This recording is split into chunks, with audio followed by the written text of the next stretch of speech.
안녕하세요. 안전한 투자로 편안한 노후 준비 중경투TV입니다. 네, 2월 29일 목요일입니다. 비트코인 62,000달러 플러스 9%, 이더리움 3,300달러 플러스 3%, 비트코인이 3일 연속 5%, 6%, 9% 순식간에 20% 상승으로 코인 불장 알리는 신호탄이 나왔습니다. 하루 전 영상에서도 코인 포모 단계 진입으로 저점 매수 기다리거나 숏포지션 잡았던 투자자들 모두 시장가로 코인 매수하기 시작했다 이야기를 드렸고요. 리플이나 이더리움 중소형 코인들도 아니고 비트코인이 하루 만에 플러스 9% 상승하는데 비트코인 ETF 상장 이후 펀드멘탈 얼마나 강해졌는지 나스닥 자금력 수준을 다시 한번 알 수가 있었습니다. 2월 28일 미국 시간으로 GDP 3.2% 컨센서스 약간 하회하면서 나스닥 마이너스였는데도 비트코인은 플러스 9% 상승을 했고요. 나스닥 오를 만큼 올랐고 블랙록, 피델리티 핵심 월가 세력들 코인 펌핑해주니까 빠르게 자금이 옮겨가고 있습니다. 비트코인 도미언스도 51.1%로 하루 만에 2% 가까운 도미언스 폭등이 있었고요. 이렇게 되면 작년 12월 51.6% 돌파하기 얼마 남지 않았다 비트코인 위주의 상승이 이제 본격 시작될 가능성이 높아집니다. 블랙락 현물 ETF는 미국 시간 2월 27일 기준으로 14만 1천개 비트코인 보유를 하고 있고요. 하루 만에 9.81개 비트코인 물량 들어왔습니다. 2월 13일 1만 개 이후 가장 많은 수량의 매수가 들어온 거고요. 2월 21일 1,800개로 투자자 매수세 줄어드는 했지만 2,000개, 3,000개에서 9,000개로 매수량 폭발을 했죠. 2월 27일 비트코인 56,000달러인데도 6,000개 매수는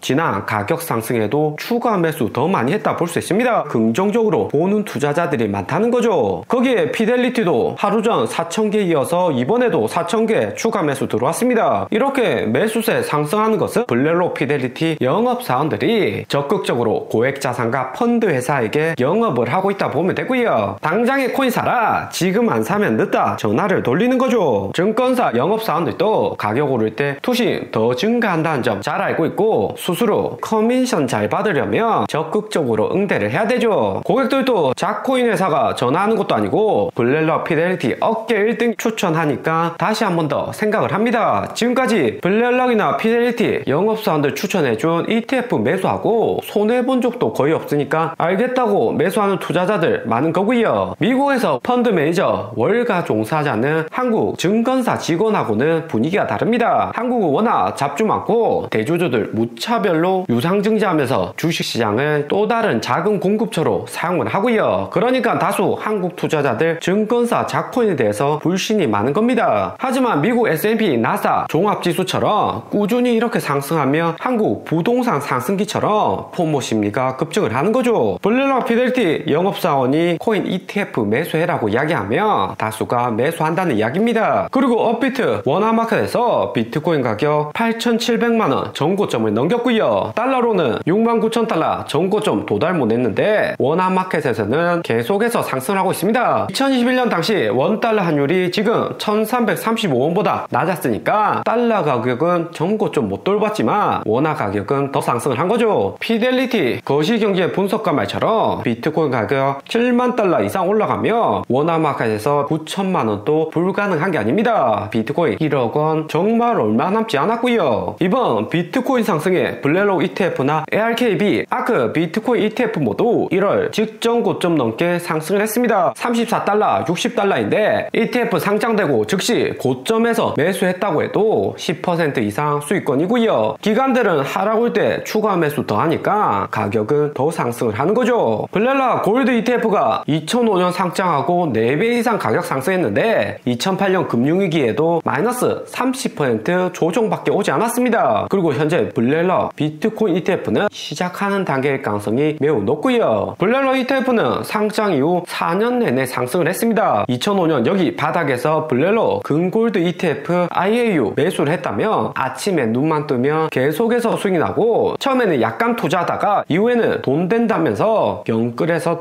투자자들이 당시에 많았습니다. 블랙락 전에 스파이더 골드 ETF 있었는데 1등 ETF 회사인 블랙락에서 골드 자산을 케어해주는 게 핵심이다 보면 되고요. 금골드도 1000년 이상 가치를 유지해준 자산이고 크고 작게는 들고 있어야 된다 다들 알고 있습니다. 하지만 현물로 골드 대량 매수하기에는 도난 위험 있고 다시 매도할 때는 10% 넘는 수수료 리스크가 있고요. 그런 문제를 블랙락에서 케어해준다 볼 수 있습니다. 우선 코인을 보면 블록체인 가상자산으로 유망한 것은 알겠다. 하지만 마운트곡스 FTX처럼 거래소 파산되면 투자자들 어떻게 해보지도 못하고 원금까지 다 잃는 손실이 있는데 이런 리스크를 블랙락 ETF가 해결해줬다 볼 수 있습니다. 거기에 바이낸스 창펑자오도 미국에 출국 금지시키면서 혹시나 발생할 수 있는 중국 코인 거래소발 리스크도 억제를 하고 있고요. 비공식 불안한 코인 거래소 이용할 필요도 없고 백악관 장악한 블랙록이 케어해주겠다 이야기를 하니까 자금들 코인으로 물 밀듯이 들어오고 있는 거죠. 우리 초보 알비 가격대 비트코인 평단이 26,000달러에 40% 이상 비트코인 비중이 매우 높습니다. 비트코인 비중 확실히 늘려서 가져가고 있고요. 모두 다 수익권이고 2배, 3배 중경투하고 함께 편안합니다. 그리고 2월 월봉 마감 직전인데 2월 수익률은 43.4%까지 상승했고요. 줄곧 이야기한 2016년, 17년 모두 뛰어넘는 상승이고 ETF 효과가 얼마나 대단한지 다시 한 번 더 알 수 있는 지점이죠. ETF 상장 이후 비트코인이 확실히 펀드멘탈이나 성장성이 달라졌다는 점 알 수가 있습니다. 2017년과 비슷한 케이스로 움직이고 있는데 2월 상승이 20% 넘었지만 먼저 상승하고 이후에 조정 오는 차일 듯 보이고요. 17년에는 2월에 23% 오르고 4월 올해는 32%, 52% 상승했습니다. 이러면 이후 수익률이 2월보다는 약간 낮은 수치 나올 가능성이 존재를 하는 거고요. 이번 비트코인 상승으로 코인베이스 주가는 200달러를 찍었습니다. 작년 1월 31달러까지 하락했는데 벌써 6배 이상 상승을 한 거고요. 그리고 비트코인 19만 개 보유하고 있는 마이크로스트래티지도 962달러로 1000달러 직전입니다. 장중에 플러스 10% 급등을 했고요. 비트코인 많이 보유하고 있는 회사인 만큼 비트코인 가격 상승하면 전체적인 자산 가치가 올라가면서 주가 또한 상승하는 구조인 거죠. 비트코인 상승을 잘하지만 약간 우려되는 점은 2016년 7월 당시 비트코인 반감기 직전에 6월 피니시 찍는 큰 상승이 있었고 전고점까지 돌파를 했었고요. 2016년 이전 마운트콕스 거래소 파산으로 1년 이상 횡보를 했는데 더 이상 하락 없으니까 본격 상승한 배경이었습니다. 반감기 후 피니시는 찍었지만 반감기 있는 7월하고 8월, 9월까지 월봉이 음봉 나오면서 석 달간 하락이 있었고요. 올해 4월에도 비트코인 반감기 있기 때문에 반감기 전에 급등했다 반감기 후 거품 빠지면서 조정 오는 구간 조심을 해야 됩니다. 대신 조정 온다면 이런 3개월 동안 비트코인 저점에서 더 매수해야 되는 구간이기도 하고요. 비트코인 반감기 효과에 대해서 투자자들 잘 알고 있고 블랙락 현물 ETF로 기간 자금, 전문성 있는 자금들 많이 들어왔기 때문에 이후 이렇게 큰 하락 오기는 쉽지 않아 보입니다. 대신에 적정 비중 현금 남겨두시고 저점에 더 매수한다 생각을 하시고요. 올해 6월 연준이 본격 금리 인하 시작하면 금리 인하하는 첫 3달까지는 조정이 있겠지만 이후 추가적인 금리 인하로 미국 기업들 어닝 잘 나오면 코인 역시 추가 상승할 가능성 매우 높아집니다. 연준이 금리 인하한다는 것은 달러 가치 내려가고 비트코인이나 골드, 주식 가치는 상승한다는 의미이기도 하고요. 그리고 2010년 5월 비트코인 반감기 전에도 보면 2019년 여기 구간 연준이 금리 인하 시작하고 6개월 이상 하락을 했습니다. 하지만 연준의 지속된 금리 인하로 인해서 미국 기업들 실적 잘 나오고 코인도 같이 상승했고요. 대신 마지막 바닥 리테스팅으로 코로나 터지면서 비트코인은 다시 한 번 더 저점까지 내려오는 충격이 있었습니다. 2016년이나 2020년 반감기 전후로 해서 급격한 거품이 생겼다 거품 빠지는 이런 차트가 있었다는 점 참고하면서 투자하시면 좋을 듯 하고요. 그리고 한 가지 더 조심해야 되는 점은 비트코인 ETF 수요 증가로 인해서 코인 거래소들 수익 감소가 리스크가 될 수가 있습니다. 당장에는 비트코인 가격 상승하면 알트코인도 오르기 때문에 거래 수수료 증가할 수 있지만 이후에 비트코인 장기 횡보하거나 가격 하락오는 조종장이 길게 오면 마운트콕스나 FTX 같은 새로운 파산되는 기업은 이전보다 확실히 더 증가할 수 있고요. 오늘의 영상은 여기까지입니다. 좀 더 디테일한 투자 정보가 필요하신 분들은 커뮤니티로도 자료가 공유되니까 멤버십 가입과 구독 부탁드립니다. 감사합니다.